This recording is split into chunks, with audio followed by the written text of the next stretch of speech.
Bueno, ahora voy a empezar a desarrollar videos sobre temas geológicos que pienso pueden ser interesantes para algunos de mis amigos y gente que tiene interés en temas relacionados con la geología. En este caso, voy a narrar, datar un poco la teoría que desarrolló un geólogo español de nombre Vicente Sánchez Celá, que era profesor en la Universidad de Zaragoza y que tenía una extensísima experiencia geológica y que desarrolló una teoría sobre la formación de la corteza de la terrestre, que es un tema bastante especializado, pero quisiera comunicarlo a quienes puedan tener interés en el tema. Se supone que la corteza terrestre está constituida sobre todo por granitos y una cantidad de otras rocas derivadas de los granitos. Son claramente mayoría, y cuando hablamos de los granitos hablamos de los minerales principales de los granitos, que son silicatos, o en este caso o dióxido de silicio, que es lo mismo, o sea, cuarzo, el dióxido de silicio, y silicatos, de los cuales los más importantes son los feldespatos, que son silicatos de aluminio, que tienen además algunos cationes adicionales, como por ejemplo potasio, sodio o calcio. Esos son los principales minerales y rocas de la corteza. Hay además otras rocas como los basaltos, que son también bastante abundantes, y otras en mucho menor cantidad. La teoría de Vicente Sánchez Celá es que estos silicatos de la superficie, feldespatos y cuarzos sobre todo, en realidad no son los que existen en el manto, en el interior de la Tierra. Más allá de los 100 kilómetros en profundidad, lo que habría, según Sánchez Celá, son minerales, silicatos iguales que a los de la superficie, pero más densos, minerales distintos. En vez de cuarzo, hay cesita, y en vez de feldespato, habría holanditas, que son minerales diferentes. Tienen la misma composición, pero tienen diferente estructura cristalina y son más densos. El cambio de densidad que se produce en la base de la corteza, según Sánchez Celá, lleva a que los que eran minerales densos, como la cecita y la holandita, se transformen en minerales menos densos, que son el cuarzo y el feldespato, y esta transformación es exotérmica, produciendo energía. Esa producción de energía y aumento de volumen asociado hace que la corteza se hinche en algunos lugares y sea una fuente de energía importante en los lugares donde ocurre. Esa sería la principal razón por la cual existe vulcanismo y por la cual existe ascensos tectónicos en diferentes lugares.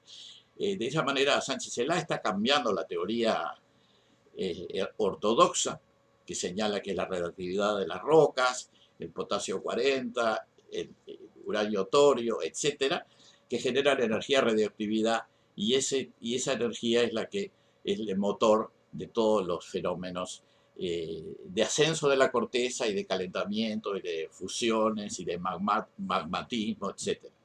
Pero Sánchez se lava por otro lado, es el cambio que se produce a una cierta profundidad de minerales de mayor densidad a minerales de menor densidad. Eso hace que aumente el volumen del mineral, porque son minerales menos densos, y entonces eso hincha lo que hoy llamamos la corteza, que no es más que los lugares donde se produjo ese fenómeno de aumento de volumen.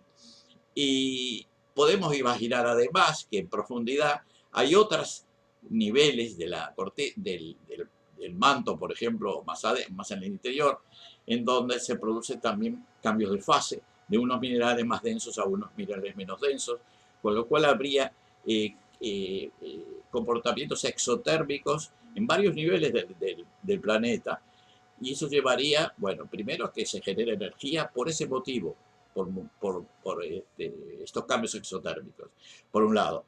Y por otro lado, se produce un aumento de volumen. Ese aumento de volumen se produciría en varios lugares. En la corteza con el manto, pero también adentro del manto y más hacia el interior. Entonces, esos sucesivos aumentos de volumen pueden llevar a que estemos hablando de no de un 10% de aumento de volumen, sino tal vez de 30, 40, 50%. Eso cambiaría radicalmente la visión acerca de cómo funciona, cómo ha funcionado geológicamente el tema de los continentes, dónde están, cómo se separaron, cómo se juntaron, incluso poniendo en duda algunos aspectos de lo que se llama la subducción. Esta última parte, o sea, los cambios de fase profundos, no son parte de la teoría de Sánchez-Celá, pero vienen como consecuencia de ella. Si se produce ese fenómeno a nivel de la base de la corteza, ¿por qué no se va a producir a otros niveles? Entonces hay que pensar seriamente que el planeta Tierra no tuvo siempre el mismo volumen, mucho más chico, quiero decir, y, y entonces ha ido aumentando, lo cual generalmente expandió los océanos, expandió muchas cosas en la superficie. Entonces hay que replantear también la teoría de la tectónica de placas, saber cómo funciona en ese nuevo escenario. Esta es una primera aproximación geológica de génesis, de geogonía se le llamaría, origen de la Tierra y su evolución, porque hay que mirar una cantidad de cosas de nuevo con esta teoría de Sánchez-Celá. En particular, debo decir que tuve algún contacto con Sánchez-Celá, sobre todo a la distancia, porque lo conocí no hace mucho tiempo, pero a través de Skype y otros métodos, y desafortunadamente falleció hace un par de años, así que también este video es un homenaje a Vicente Sánchez-Celá, un extraordinario geólogo, original, innovativo, que no fue comprendido durante su vida y sigue sin serlo. Así que traigo esta teoría para analizarla. Nunca, las teorías científicas nunca son absolutas o siempre son relativas, y el tiempo dirá si es una teoría aceptable o si hay que modificarla o si simplemente no hay que rechazarla. Pero en principio me parece una teoría muy interesante y hay que considerarla tal vez más interesante que aquellas que hablan de la fuente calórica de la radioactividad. Esto es para empezar mi ciclo sobre geología y sobre temas geológicos, que lo seguiré en los próximos videos.